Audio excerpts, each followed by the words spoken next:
More than 5,000 sailors and Marines assigned to the Nimitz Carrier Strike Group (NIMCSG) returned to San Diego February 26 after nearly 11 months deployed in the U.S. 5th and 7th Fleet areas of operation.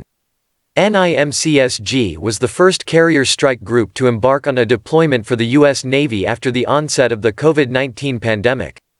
The strike group was comprised of Carrier Strike Group (CSG) 11, aircraft carrier USS Nimitz (CVN 68), embarked carrier Air Wing (CVW 17), destroyer Squadron 9, Ticonderoga-class guided missile cruiser USS Princeton (CG 59), and Arleigh Burke-class guided missile destroyer USS Sterett (DDG 104). The sailors and Marines of Nimitz Strike Group and their families have given it their all for almost a year. They successfully kept COVID out of the strike group beginning in April of 2020, and stayed healthy throughout our time standing the watch for our nation, said Rear Admiral Jim Kirk, Commander, CSG-11. These young men and women worked tirelessly to incorporate mitigations that ensured the health, safety, and readiness of the crews.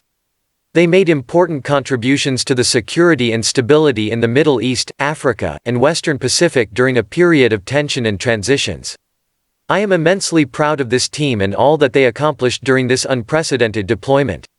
The flagship crew walked aboard Nimitz on April 1, 2020, at their homeport Naval Base Kitsap Bremerton, Washington.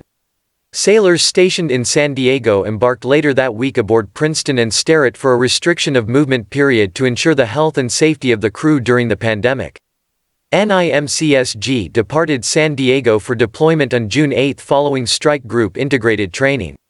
While deployed, the strike group completed 5 dual-carrier operations in the U.S. 7th Fleet area of operation with the Ronald Reagan and Theodore Roosevelt Carrier Strike Groups, and participated in the India-hosted multinational exercise Malabar 2020 with the Japan Maritime Self-Defense Force and the Australian Navy in the Bay of Bengal.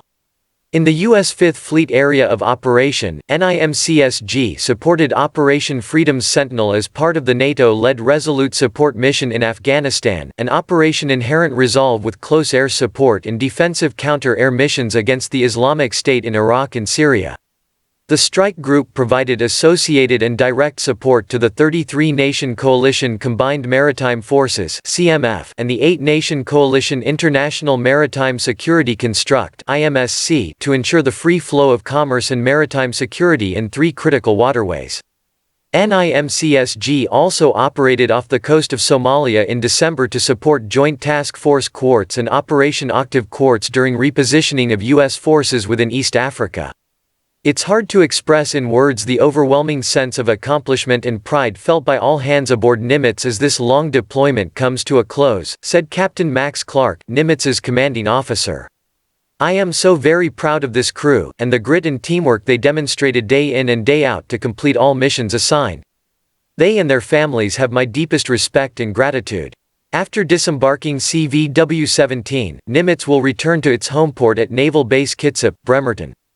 CVW-17 consists of Strike Fighter Squadron VFA 137, VFA 94, VFA 22, Marine Fighter Attack Squadron VMFA 323, Electronic Attack Squadron VAQ 139, Carrier Airborne Early Warning Squadron VAW 116, Helicopter Sea Combat Squadron HSC 6, Helicopter Maritime Strike Squadron HSM 73 and Fleet Logistics Support Squadron VRC 30.